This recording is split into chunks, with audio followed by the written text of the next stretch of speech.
Hi everyone, so this is Dr. Ellie and welcome to the podcast. It's called I Heal Kids because that's what I do, I heal kids. So at Middle Path Integrated Peds, I offer a unique model that blends conventional medicine with natural approaches and functional medicines, deep dive investigations as well.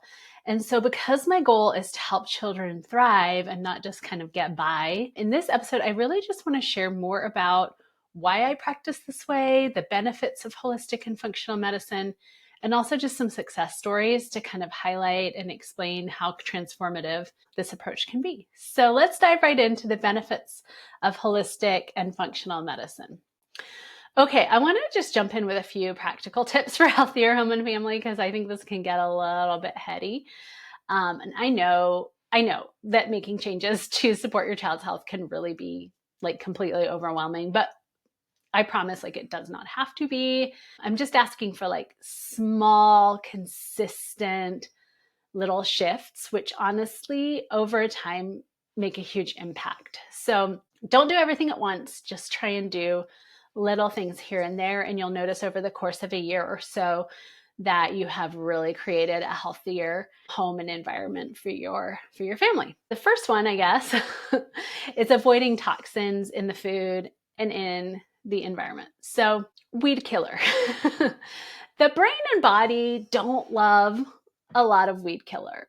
I don't know. I mean, I think intuitively it kind of makes sense to us, right? But having done this work for a really long time, it is one of those things that really inflames our body. It can cause a lot of anxiety, can cause gut health issues, and can cause depression, anxiety, all of those things. So if it's within your budget at all, do try to just eat organic. So we want to try and take all the weed killer out of our food.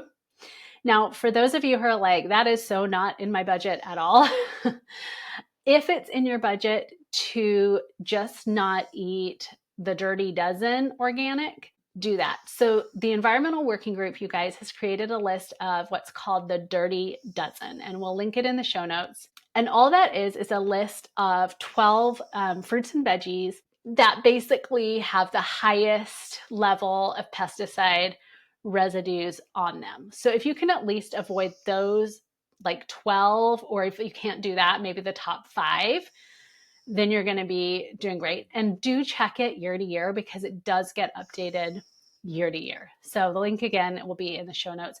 And by the way, you guys, there is the Clean 15. So if you're wondering well, are there certain things that would be fine to eat not organic? The Clean 15 would be, a better choice of things that to eat, not organic because they have lower pesticide residues on them. And when we're talking about pesticides, try your best to do, some kind of restorative gardening or use vinegar as weed killer. Try to do something different in your home and in your yard and garden environment too, if you are a person that is a gardener, because that really does affect us and can help a lot. The next one is focusing on whole unprocessed foods.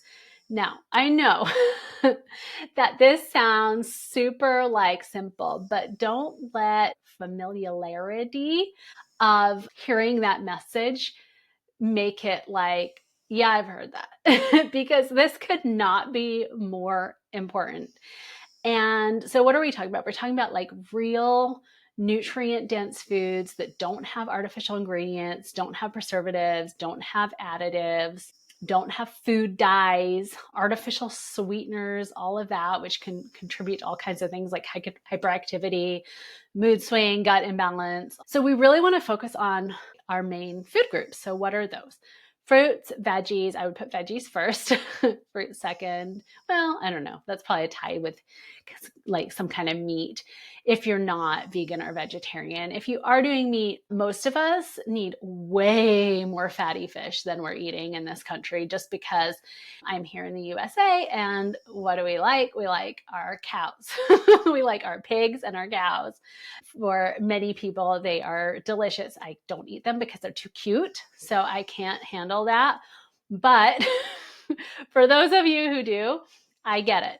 What happens is a lot of us, end up not eating enough fish. So salmon, sardines, and mackerel are the, really healthy fish. Anyway, I digress. So meat, veggies, fruit, a little bit of grain depending on your situation. You would want to know what kinds of grains. So like, for example, I have celiac. I cannot eat any wheat or I will get very, very sick. So if you're having, a gluten sensitivity or something like that, you might want to avoid those. But that's something to definitely discuss with your doctor. Another place I see people getting like super hung up is, and I do this too, because for some reason, when I'm at the food co-op or Earth Fare or Whole Foods, my little cart just goes like right around to that aisle that has all the fancy snacks that are like the healthy versions of the other versions. So like instead of M&Ms and a Milky Way bar, there's like chocolate covered cherries. Yeah. Okay. Everything in my practice is 80-20. So, unless you have a severe issue, like I have celiac, like obviously I can't eat wheat 100% of the time. But for most of us, if we're eating healthy 80% of the time, that is generally good. So if you're going for a treat, then obviously like those substitutes are better than, going out and eating like a bunch of Skittles and Starbursts, right? That being said, do your best to avoid the situation where it's like, I'm just going to go ahead and get the healthy pizza at the Whole Foods or the healthy, what are those little ball things that have the cacao and the, I don't know, there's like maple syrup and things like that as a regular part of your diet, right? So in general, we want to be eating food that your great grandma would recognize as food. So if your great grandma walked into a market and they saw a bunch of boxes of processed different things, they probably would have no idea that that was food. That's a good indication that is probably not something you should put into your body on a regular basis. Okay. Another easy fix is plastic food containers and water bottles. Y'all, just get rid of those. If it is in your budget at all to do so, or even if you can't, just go to like the thrift store and see if you can get a few glass or stainless steel containers and just switch out anything that's plastic. The reason is a lot of those plasticizers are actually endocrine disrupting chemicals like BPA and phthalates. And it's made worse by the situation of like, okay, I've made my dinner and I'm putting my leftovers in my little container and then I put it in the microwave and it heats up. And what does that do? That like basically infuses the food that you're eating with those endocrine disruptors, which endocrines, you guys, that's just hormones. So it can mess up the hormones in your body. So pretty icky. And that's why a lot of people like to carry like a metal water flask or glass bottle, which I know with kids, sometimes you need to do silicone and things like that, but try and stay away from those plastic microwavable containers as much as possible. Another thing y'all can do is clean air, clean water. So do try to invest in a really good water filter just to reduce like contaminants in your drinking water. Even something super simple like a charcoal filter is really better than nothing. So don't feel like you have to go and buy like a fancy like house system or whatever those are. But I will say, if you are investing in something like that, go to the environmental working group because they do have, it's called like the water database, tap water database or something like that. And we'll link that in the show notes too. But you can look up what chemicals are in your water and then compare those to what the filter is that you're purchasing and see like if, you're getting the quote unquote right one for your area, because there's different, contaminants versus like if you're living in Asheville where I live, or if you're living in where I used to live, Petaluma in California, right? So totally different. Another thing y'all want to do is just grab a little air filter. If you can, even if it's just like a little portable HEPA filter that you just transport from room to room. So just where you're, wherever you are or your kids are, like if you're sleeping, then go ahead and put it in there. And if you are working, like put it in your office, and that way you're just like reducing toxins from the air. Or fun fact, given all my plants right here, there are a lot of plants out there that actually clean the air really well. So go ahead and reach out to like your local nursery. There's a lot of like fun little stores in Asheville specifically that have a lot of these plants that I noticed. There's the plant room downtown. There's Flora, for those of you guys who are local, but all of y'all should have some kind of nursery around you somewhere where you can just ask and say like, which ones are the air cleaning plants. Just try and avoid like, I don't know, something that's a lot of pollen and now you've like accidentally given yourself spring allergies and you're like, oh no, my eyes are watering, I'm puffy. Like, we want to avoid that obviously. Okay, daily movement. Again, it's one of those things where like we hear all the time and we're like, daily movement. I will tell you, you guys, having done this work for so long, you can give someone supplements for years, like years. And if those like basic, I don't even want to call them basic, but like fundamental habits aren't in place, the ones that we're talking about, like just cleaning up the air and eating the right foods and all of that, those supplements will become permanents. Okay? And so we do not want that for you. We do not want your supplement bill to be extremely high for many years. Okay. So as simple as they sound, try to incorporate some of the fundamental things into you and your kiddos' lives. And one really simple thing is just do like a family movement practice. So, depending on your kid's age, you may want to like jog while they're on their scooter, or you may want to have like a dance party in your living room. You may want to, I don't know, go on a hike if they're older, or a bike ride if they're older. Something that's just part of your daily living. Make sure it's like 30 minutes to an hour, depending on your kiddo's age. You can play tag, all of that. Just make sure sometimes as parents, parents are tired, and understandably so, because there is so much on their plate. Also, just having your kid run around and play at the park, while that might be a good meditative moment and kind of a different thing, it's not the best for your own personal movement practice. So if you can incorporate your personal movement practice with your kids' movement practice, you're doing a double whammy, and you'll actually decrease the amount of time that you have to spend doing movement for yourself and then movement for your child. So that could be a way to kind of gain time back. So just kind of consider, play with it. Obviously depends on kids' ages and all of that, but I do recommend consistency. It's not about perfection. Okay. We'll be right back after this message from Dr. Ellie. If I could give just one piece of advice to expecting parents, it's this. Postpartum is just as important as pregnancy, and it's easy to forget. Your baby's health depends on your recovery, your stress level, your environment. And my webinar covers all of this: nutrition, mental health, safe ways to detox your home before your baby arrives. So click the link and sign up in my bio. And now back to Dr. Ellie. Sleep. This is one that I am like always so guilty of. But okay, so I would love it if our bodies could like store sleep or recover from sleep, or like, I guess, sleep loss, or like we could gain our sleep back in some way. So for example, like let's say I've had a really busy week and I'm getting 7 hours, 6 hours, God forbid, 5 hours of sleep one night. And then on the weekend, I'm like, oh, I'm so tired. I'm going to sleep 12 hours. I'm going to quote unquote catch up on sleep. That actually does not work. It really throws the body off. So our bodies are very in tune with the rise and setting of the sun. So when the sun sets, our bodies, through all these fancy biochemical pathways, start producing or making more, or turning on our melatonin, I guess is a better way to put it, so that we go to sleep. So we feel sleepy, and melatonin's our sleep hormone. In the morning, we start having a different flip. So the melatonin is shut down and other hormones are allowed to do their magic. And the sun is what triggers all of that, and we wake up.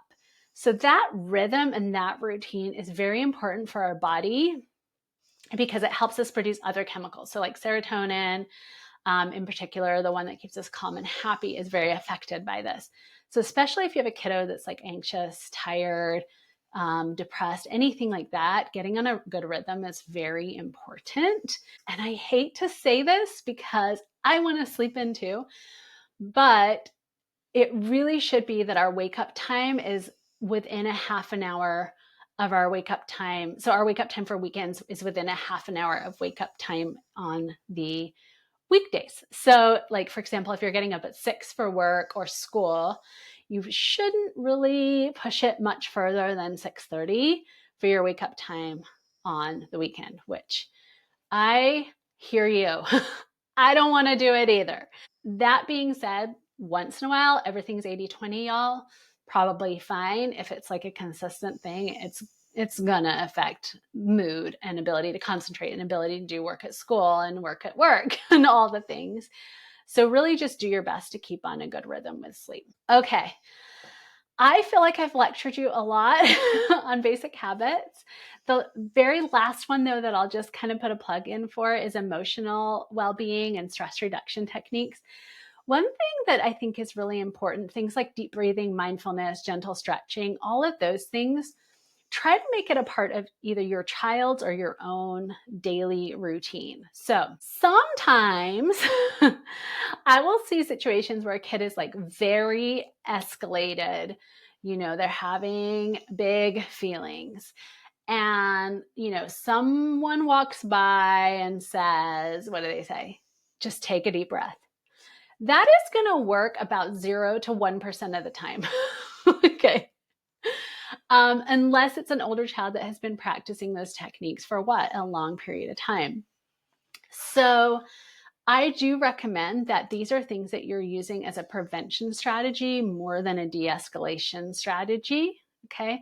So breathing throughout the day, for example, tie it to your breakfast routine. If you have a kiddo who's anxious to go to school, this would be a really good time to start doing the breathing early on. Gentle stretching right before school, a little meditation, whatever it may be. And then trying again when they come home from school, like we're going to do some exercise, some movement practice, and then we're going to add in some breathing or whatever that may be. Or at nighttime, we're doing heart math or we're doing the progressive muscle relaxation to go to bed. So try to make it on the regular, and that way the nervous system stays decompressed versus getting to an escalation. And hopefully, every child's going to have an escalation here and there, but hopefully you're going to get less of that over time.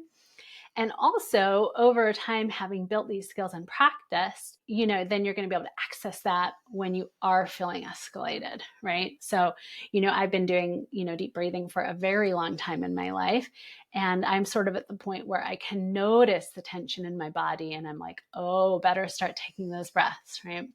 So we want to build skills. It's kind of like if you're in the military. I mean, I'm not in the military, so like if I have this totally wrong, military people, sorry, and please tell me. But from what I understand, it's like you're going to go and practice what you need to practice like 10 million times, because the first time you want to do something is not like when you're in a conflict situation, as far as I understand, right? You're going to want to already like have the skills built. So it's like almost automatic. Same goes for relaxation techniques. I hope this helps you guys kind of understand, what a wellness-based approach is versus an illness-based approach. We've talked about a lot of things. We've talked about the insurance world, why I don't accept insurance, which is basically because I need to do longer appointments because it's ethical to do so, and it helps prevent burnout on my part, and it helps keep your kiddos healthy. On top of that, we talked about preventing illness through various strategies, integrative modalities, and functional modalities. We talked about some practical tips on how to start this at home. And I guess that kind of brings me to like, well, what are the levels of care that I can offer you? So I've put together 3 different memberships. One is for holistic primary care. This is for kiddos 0 to 21. It's a wellness-based approach, obviously, for pediatric care. So 0 to 21 years old, for like your routine checkups, your sick visits, your behavioral and mental health support, osteopathic medicine, nutritional guidance, and obviously like a collaborative supportive approach. So this would be really good for people that are like, my kid's generally pretty good. We just want someone that can help keep them healthy. We want to make sure that someone's not like shoving antibiotics down our throat for every little virus that happens. But we do understand, like there are occasions where we might have to use a hospital or something like that. But overall, if we can use like natural therapies and try and stay away from, like a lot of interventions, then that's what you'll want, is like holistic primary care. Now, some people find themselves in a situation where they really need a lot more. So they're also needing all of the things that we just talked about, sick visits, well visits, all of that with a natural approach.